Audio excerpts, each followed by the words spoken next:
अगर हम promotion policy को देखें तो सबसे इजी अंडरस्टैंडिंग पॉइंट जो है वो 9th और 11th क्लास के लिए है।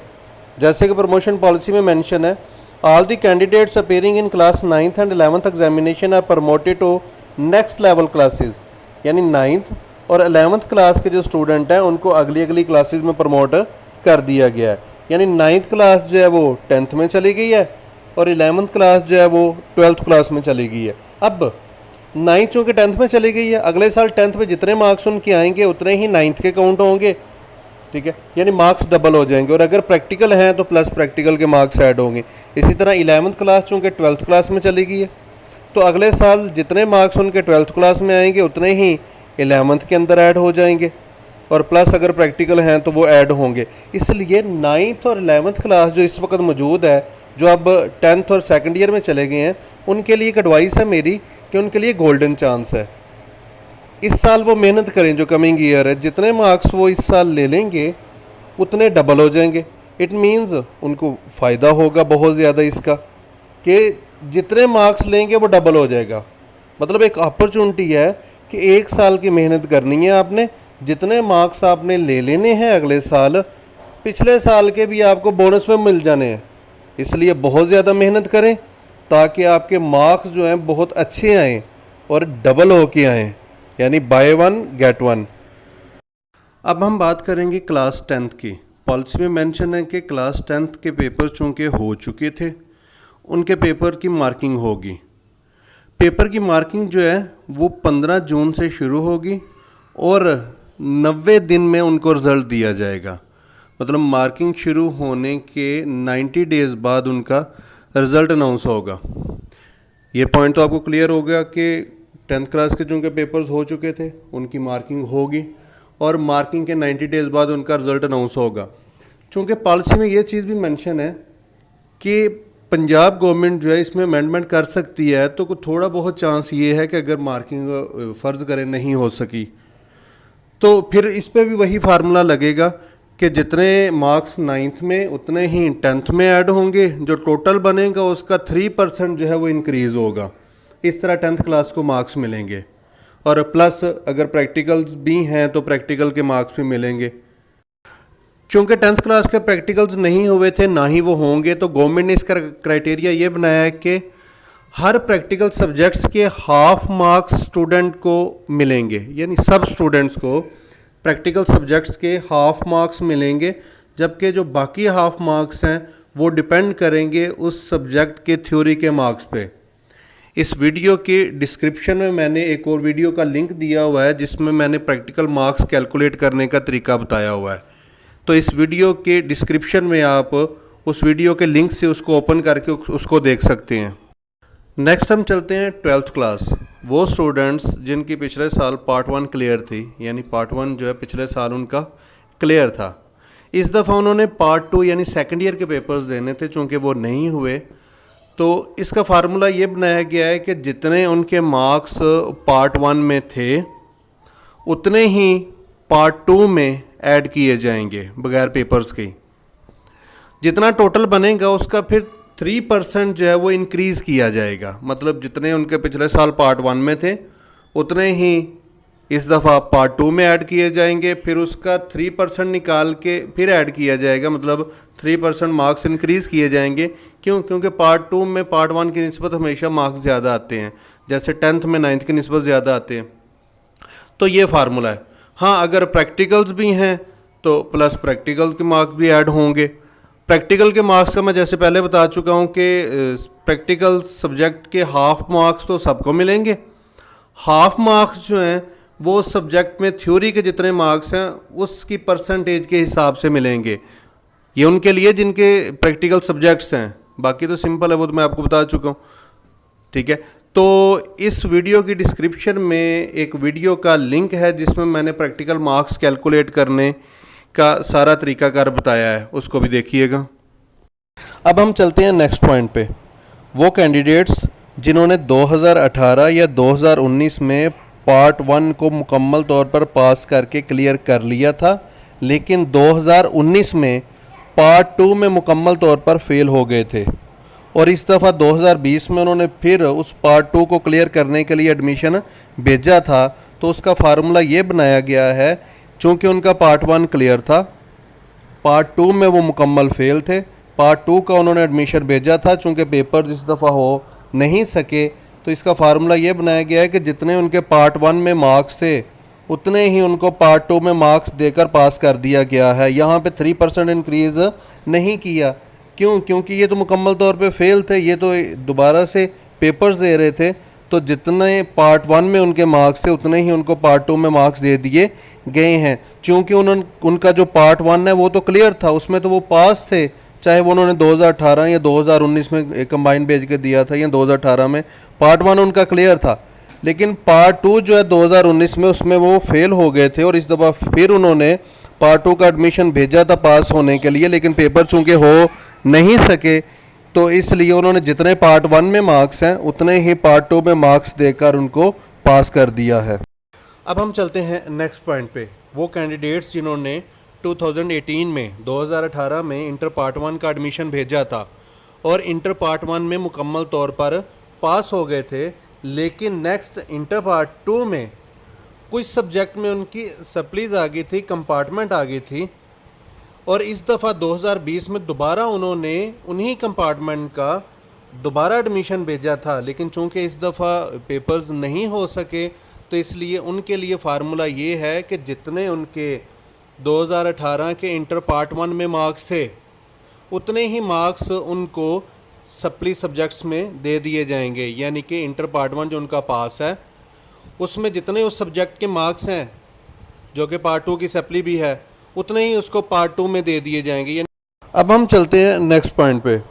वो कैंडिडेट्स जिनका पार्ट 2 क्लियर है, पार्ट 2 उनका पास है, लेकिन पार्ट 1 के कुछ सब्जेक्ट्स में उनकी सप्ली थी, कंपार्टमेंट थी, इस दफ़ा दोबारा उन्होंने उन सप्लीज़ को क्लियर करने के लिए एडमिशन भेजा था, लेकिन इस दफ़ा पेपर्स तो नहीं हो सके, तो फार्मूला ये बनाया गया है कि जितने मार्क्स उनके पार्ट 2 के उन सब्जेक्ट्स में हैं जो कि पार्ट 1 में उनकी सप्ली है, उतने मार्क्स ही उनको पार्ट 1 की सप्ली की जगह पे दे दिए जाएंगे। यानी जितने मार्क्स उन सब्जेक्ट्स के पार्ट 2 में हैं उतने ही उन सब्जेक्ट्स को पार्ट 1 में दे दिए जाएंगे और उनकी सप्ली को क्लियर कर दिया जाएगा, जबकि जो प्रैक्टिकल के मार्क्स हैं वो उतने ही रहेंगे जो पहले थे। अब हम चलते हैं नेक्स्ट पॉइंट पे। वो कैंडिडेट्स जो इस दफ़ा इंटर पार्ट 2 को इम्प्रूव कर रहे थे, रिपीट कर रहे थे, इस वजह से क्योंकि उनके इंटर पार्ट 1 में मार्क्स ज़्यादा थे, इंटर पार्ट 2 में मार्क्स कम थे, डेफिनेटली यही वजह होती है। तो उनका फार्मूला ये बनाया गया है कि उनको पार्ट 1 जितने मार्क्स हैं वो पार्ट 2 में दे दिए जाएंगे, क्योंकि वो इंटर पार्ट 2 को रिपीट कर रहे हैं और इंटर पार्ट 1 में चूँकि मार्क्स ज़्यादा थे, तो जितने उनके इंटर पार्ट 1 में मार्क्स हैं उतने ही उनको इंटर पार्ट 2 में मार्क्स दे दिए जाएंगे। अब हम चलते हैं अगले पॉइंट पे। जब कोई कैंडिडेट मुख्तलिफ सब्जेक्ट्स को इम्प्रूव करता है इंटरमीडिएट पार्ट 1 और 2 के, तो उसको दोनों पार्ट्स के सब्जेक्ट का पेपर देना पड़ता है। जैसे फ़र्ज़ करें कि एक कैंडिडेट जो है वो फ़िज़िक्स और केमिस्ट्री को इम्प्रूव कर रहा है, तो उसको पार्ट 1 और पार्ट 2 दोनों की फ़िज़िक्स और केमिस्ट्री का पेपर देना पड़ता है। तो ये जो पॉइंट है इसके अंदर ये है कि ऐसे कैंडिडेट जो इंटरमीडिएट के मुख्तलिफ सब्जेक्ट्स को इम्प्रूव कर रहे हैं, चूँकि उनको पेपर दोनों पार्ट्स के देने पड़ेंगे, तो उन्होंने कहा है कि जिस पार्ट में उनके मार्क्स ज़्यादा होंगे तो कम मार्क्स वाले पार्ट को भी उसके बराबर कर दिया जाएगा। फ़र्ज़ करें कि एक कैंडिडेट जो है वो फ़िज़िक्स को इम्प्रूव कर रहा है, उसके पार्ट 1 में फ़िज़िक्स के मार्क्स हैं 80 और पार्ट 2 में 60। जब उसने फ़िज़िक्स का एडमिशन भेजा तो दोनों का मतलब पेपर देना पड़ेगा उसको, तो 60 वाले के भी मार्क्स 80 कर दिए जाएंगे। अब मतलब दोनों के 80 मार्क्स हो जाएंगे। इट मीन कि वो इम्प्रूव हो जाएगा। मतलब इसमें श्योर शॉट है कि उसकी इम्प्रूवमेंट हो जानी है। आपको स्क्रीन पर नज़र भी आ रहा होगा पॉइंट, इसको पढ़ भी ले HD करके इसकी रेजोल्यूशन वीडियो की। हाँ, प्रैक्टिकल्स के जो मार्क्स हैं वो वही रहेंगे जो पहले थे। इस पॉइंट की मैं एक दफ़ा रीडिंग कर भी देता हूँ। The candidates appearing for improvement in various subjects will be awarded the highest marks obtained in the relevant subject in their part 1 or part 2 of HSSC examination, whereas the marks obtained in practical earlier shall remain the same. It mean part 1 और part 2 में जिसके marks highest होंगे जिस part के, तो कम marks वाले part को भी इसी के बराबर मार्क्स दे दिए जाएंगे। अब हम चलते हैं अपने अगले पॉइंट की तरफ। ऐसे कैंडिडेट जो अपने इंटरमीडिएट पार्ट 1 को इम्प्रूव कर रहे थे, क्योंकि उनके इंटरमीडिएट पार्ट 2 में नंबर ज़्यादा थे, मतलब उन्होंने एक पार्ट को चूज़ किया था और वो था इंटरमीडिएट पार्ट 1। वो इसलिए चूज़ किया था कि उनके मार्क्स कम थे एज़ कम्पेयर टू पार्ट 2। तो डिसीजन ये हुआ है कि चूँकि वो पार्ट 1 को इम्प्रूव कर रहे थे, इसलिए जितने मार्क्स उनके पार्ट 2 में थे उतने ही उनको पार्ट 1 में दे दिए जाएंगे, मतलब उनको इम्प्रूव करवा दिया जाएगा। वो अपने आप को इम्प्रूव समझें, तो इम्प्रूवमेंट इसीलिए कर रहे थे कि पार्ट 1 में मार्क्स कम थे एज़ कम्पेयर टू पार्ट 2। तो इस पॉइंट के मुताबिक पार्ट 1 में उनको पार्ट 2 के जितने मार्क्स दे दिए जाएंगे। इसकी एक दफ़ा रीडिंग कर लेते हैं। The candidates appearing for improvement in their HSSC part 1 will be awarded the same marks as they have obtained in theory of part 2 year 2019, यानी 2019 में जो पार्ट 2 की थ्योरी में उनके मार्क्स थे उतने ही उनको पार्ट 1 में दे दिए जाएंगे। अब हम चलते हैं नेक्स्ट पॉइंट पे। ऐसे कैंडिडेट्स जिनके पास अपनी सैप्लीज़ को क्लियर करने के लिए ये लास्ट चांस था और इस दफ़ा अगर पेपर होते और वो इसको क्लियर ना कर सकते तो उन्होंने फुल फेल हो जाना था। इट मीन उनका रिज़ल्ट फुल फेल आना था, लेकिन चूँकि इस दफ़ा तो पेपर ही नहीं हुए तो उनके लिए ये डिसाइड किया गया है कि उनके पासिंग सब्जेक्ट्स के मार्क्स को ऐड करके पासिंग सब्जेक्ट्स की तादाद पे तकसीम किया जाएगा। जो एवरेज आएगी सप्ली वाले सब्जेक्ट्स में वो मार्क्स दे दिए जाएंगे। और एक चीज़ अंडरस्टूड है कि लास्ट चांस वाले कैंडिडेट्स वो होते हैं जो फुल फेल ना हो, क्योंकि फुल फेल तो कभी भी अपीयर हो सकता है ना। अगले साल फुल फेल में अपीयर हो, सारे सब्जेक्ट्स में अपीयर हो जाएगा, उससे अगले साल हो जाएगा। इट मीन्स लास्ट चांस उनका होता है जिनकी एक सैप्ली है या 2 सैप्ली हैं, ठीक है, मतलब वो फुल फेल नहीं है। इट मीन डेफिनेटली इसका मतलब है वो 40% से कम ही है ना उसके जो फेलिंग सब्जेक्ट्स हैं, तभी तो लास्ट चांस है। फुल फेल होता तो फिर तो जब मर्ज़ी वो अपीयर होता रहता फुल सब्जेक्ट, लास्ट चांस का तो सीन नहीं होता ना फुल फेल के लिए। तो वो 40% से कम सब्जेक्ट वाले ही कैंडिडेट होते हैं ये, जिनकी एक सैप्ली है या 2 सैप्ली हैं और उनके पास लास्ट चांस था इन सैप्लीज़ को क्लियर करने का। तो उनके लिए ये डिसाइड किया गया है कि उनके पासिंग सब्जेक्ट्स के मार्क्स जो हैं उनको ऐड करके पासिंग सब्जेक्ट्स की तादाद में तकसीम करके एवरेज निकाली जाए और सैप्ली वाले सब्जेक्ट्स को उतने मार्क्स दे दिए जाए। इट मीन्स वो डेफिनेटली पास हैं, वो अपने आप को पास ही समझें। अब हम चलते हैं नेक्स्ट पॉइंट पे। वो कैंडिडेट्स जिन्होंने पिछले साल इंटरमीडिएट पार्ट 1 के पेपर्स दिए थे और इंटरमीडिएट पार्ट 1 में कुछ सब्जेक्ट्स में उनकी सैप्लीज थी यानी लेस दैन पासिंग मार्क्स थे और इस दफ़ा उन्होंने पार्ट 2 में अपीयर होना था, लेकिन इस दफ़ा तो पेपर्स नहीं हो सके। पार्ट 2 में अपीयर भी होना था, पार्ट 1 की वो सप्लीज जो हैं लेस दैन पासिंग मार्क्स जो हैं उनको भी क्लियर करना था। चूँकि इस दफ़ा पेपर्स तो हो नहीं सके तो उनके लिए ये डिसाइड किया गया है कि पार्ट 1 के जो पासिंग सब्जेक्ट्स हैं उनके मार्क्स को ऐड करके और पासिंग सब्जेक्ट्स की तादाद पे डिवाइड करके एवरेज निकाला जाएगा। एवरेज निकालने के बाद उतने ही मार्क्स उनको फेलिंग सब्जेक्ट्स में दे दिए जाएंगे और जो टोटल एग्रीगेट बनेगा उनका पार्ट 1 का उसको डबल कर दिया जाएगा, यानी उतने ही पार्ट 2 के मार्क्स दे दिए जाएंगे। और इसमें 3% इंक्रीमेंट उन्होंने नहीं बताया। मैं आपको ये एक दफ़ा पढ़ के भी बता देता हूँ। The candidates who have failed in various subjects of part 1 HSSC and appearing in part 2 will be awarded average marks obtained in passing subjects for failed subjects, यानी failed subjects के लिए उनको passing subjects के average marks जो हैं वो दे दिए जाएंगे। and his marks thus obtained in part 1, और इस तरह जो उनके part 1 के marks बनेंगे will be doubled for part 2, part 2 के लिए डबल कर दिए जाएंगे। यहाँ पे प्रॉपर मेंशन है कि कोई 3% इनका इंक्रीज़ नहीं होगा। 3% की शर्त उनके लिए जिनका पार्ट 1 मुकम्मल तौर पे पास था। अब हम चलते हैं नेक्स्ट पॉइंट पे। वो कैंडिडेट्स जिनकी इंटरमीडिएट पार्ट 1 और पार्ट 2 में सप्लीज थी यानी कंपार्टमेंट थी, फुल फेल की बात नहीं हो रही, सप्लीज यानी कंपार्टमेंट की बात हो रही है। तो उनके लिए ये फार्मूला बनाया गया है कि उनके जो पासिंग सब्जेक्ट्स हैं उनके मार्क्स को ऐड किया जाएगा, प्लस किया जाएगा और पासिंग सब्जेक्ट्स की तादाद पे डिवाइड करके एवरेज निकाला जाएगा। जितना भी एवरेज आएगा, जितने भी मार्क्स आएंगे, सप्ली सब्जेक्ट्स को उतने मार्क्स दे के उनको पास कर दिया जाएगा। आपको मैं रीड करके भी बता देता हूँ। The candidates appearing for various subjects of part 1 and 2 HSSC as compartment case will be awarded average marks obtained in passing subjects for calculation of marks in failed subjects. अब हम चलते हैं नेक्स्ट पॉइंट पे। Next point है practical exams के बारे में। इस साल प्रैक्टिकल एग्ज़ाम्स नहीं होंगे, ना इंटरमीडिएट पार्ट 2 यानी सेकेंड ईयर के, ना ही मैट्रिक के। उसके बारे में जो फार्मूला बनाया गया है वो ये है कि जिन कैंडिडेट्स के प्रैक्टिकल सब्जेक्ट्स हैं उनको प्रैक्टिकल्स के हाफ मार्क्स तो सारे कैंडिडेट्स को मिलेंगे। फ़र्ज़ करें कि एक सब्जेक्ट के 30 मार्क्स के प्रैक्टिकल है तो 15 मार्क्स उसको डेफिनेटली मिलेंगे, बल्कि हर कैंडिडेट को मिलेंगे। बाकी जो हाफ मार्क्स हैं वो डिपेंड करेंगे उस सब्जेक्ट की थ्योरी के मार्क्स की परसेंटेज पे। जितनी थ्योरी के मार्क्स की परसेंटेज होगी उतने ही उसको प्रैक्टिकल में मार्क्स मिलेंगे। प्रैक्टिकल मार्क्स कैसे निकालने हैं, उसका मेथड क्या है, उसके बारे में एक वीडियो मौजूद है। उस वीडियो का लिंक इस वीडियो की डिस्क्रिप्शन में मौजूद है। इस वीडियो की डिस्क्रिप्शन से आप उस लिंक पे क्लिक करके उस वीडियो को देख सकते हैं।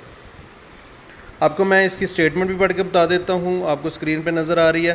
Practical exams will not be conducted and marks for practical where applicable for both SSC and HSSC will be awarded as follows. 50% marks of the total practical marks will be granted to all the candidates, यानी half marks सबको मिलेंगे। While remaining 50% mark will be awarded proportionate to the theory marks in the relevant subject, जबकि बाकी 50% जो है वो subject की theory की परसेंटेज के हिसाब से मिलेंगे। उम्मीद है आपको समझ आ गई होगी। अब हम चलते हैं अपने नेक्स्ट पॉइंट पे। अब नेक्स्ट पॉइंट पे उन्होंने बताया कि अगर कोई कैंडिडेट जो है इस प्रमोशन पॉलिसी से सेटिस्फाइड नहीं है और वो ये कंसिडर कर रहा है कि मैं मेहनत करके इससे ज़्यादा मार्क्स ले सकता था जितने मार्क्स मुझे इस प्रमोशन पॉलिसी की वजह से मिल रहे हैं, तो उसके लिए भी यहाँ पे ऑप्शन मौजूद है कि वो 15 जुलाई 2020 तक अपने कंसर्न बोर्ड को इतला दे कि वो इस प्रमोशन पॉलिसी से सेटिस्फाई नहीं है और वो अपने एग्ज़ाम देना चाहता है, तो 2021 के एग्ज़ाम में वो फिर बैठ सकता है। लेकिन इसके लिए ज़रूरी है कि 15 जुलाई 2020 तक अपने बोर्ड को अपनी इतला देनी है। अगर आप अपने बोर्ड को 15 जुलाई तक इतला नहीं देते तो यही समझा जाएगा कि आप इस प्रमोशन पॉलिसी को अवेल करना चाहते हैं, आप इससे सेटिस्फाई हैं।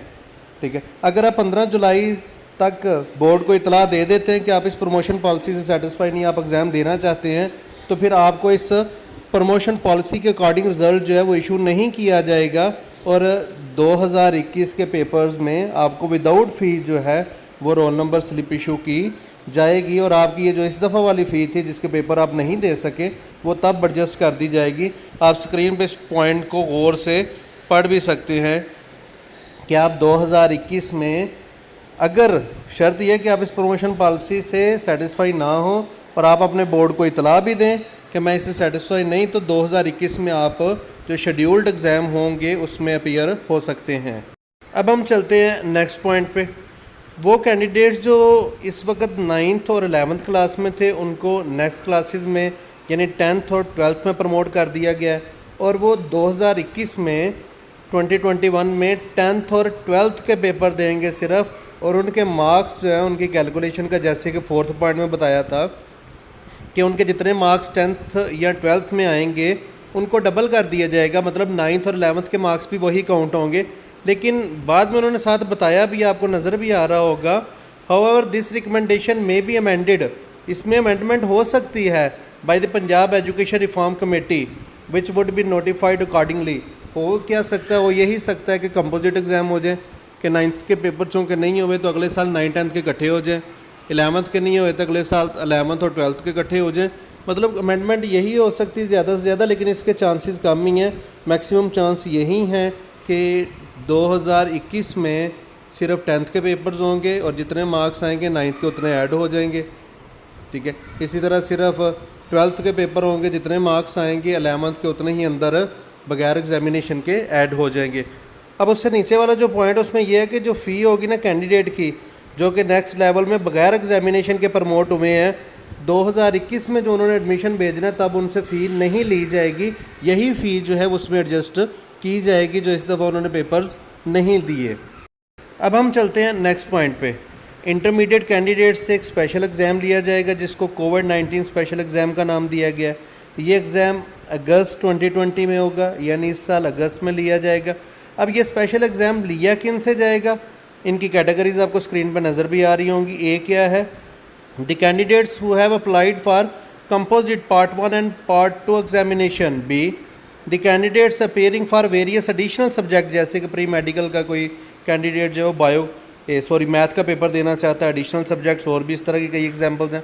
और वो कैंडिडेट जो शहादतुल खासा यानी अरबी के सब्जेक्ट्स हैं, ठीक है, मदारस के, उसका एग्ज़ाम देना चाहते हैं। तो ये 3 कैटेगरीज़ हैं जो उस स्पेशल एग्ज़ाम में अपीयर हो सकती हैं जो अगस्त में होना है। कौन कौन से? कंबाइन पेपर्स देने वाले, वो कैंडिडेट जिन्होंने एडिशनल सब्जेक्ट्स के पेपर देने थे, क्योंकि ये तो कंपलसरी देने पड़ेंगे उनको, पहले वो प्री मेडिकल का थे या प्री इंजीनियरिंग में जाना चाहते हैं, और इस तरह शहादतुल खासा। अब हम चलते हैं नेक्स्ट पॉइंट पे। इस पॉइंट में इन्होंने मेंशन किया कि तमाम बोर्ड्स जो हैं वो ट्रांसक्रिप्ट या डिग्री या रिज़ल्ट कार्ड पे ये मेंशन करेंगे हर सूरत इंटरमीडिएट पार्ट 2 2020 या पार्ट 1 2021 पे कि ये जो रिज़ल्ट है या ये जो मार्क्स अवार्ड किए गए हैं ये प्रेडिक्शन है परफॉर्मेंस की उस स्टूडेंट की, और एक ख़ास फार्मूले के तहत, एक पॉलिसी के तहत ये मार्क्स जो हैं वो अवार्ड किए गए हैं।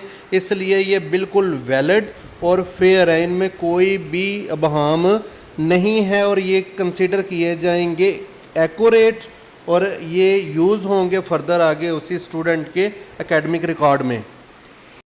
इस वीडियो में तकरीबन हर चीज़ क्लियर करने की मैंने पूरी कोशिश की है, लेकिन फिर भी अगर किसी को कोई क्वेश्चन या कोई अबहाम या कोई ऐसी चीज़ जो वो पूछना चाहे तो वो इस YouTube वीडियो के कमेंट में मुझसे पूछ सकता है। मैं उसको हर सूरत उसका रिस्पॉन्स दूंगा और उस कन्फ्यूजन को मैं दूर करने की पूरी कोशिश करूँगा। अल्लाह हाफिज़।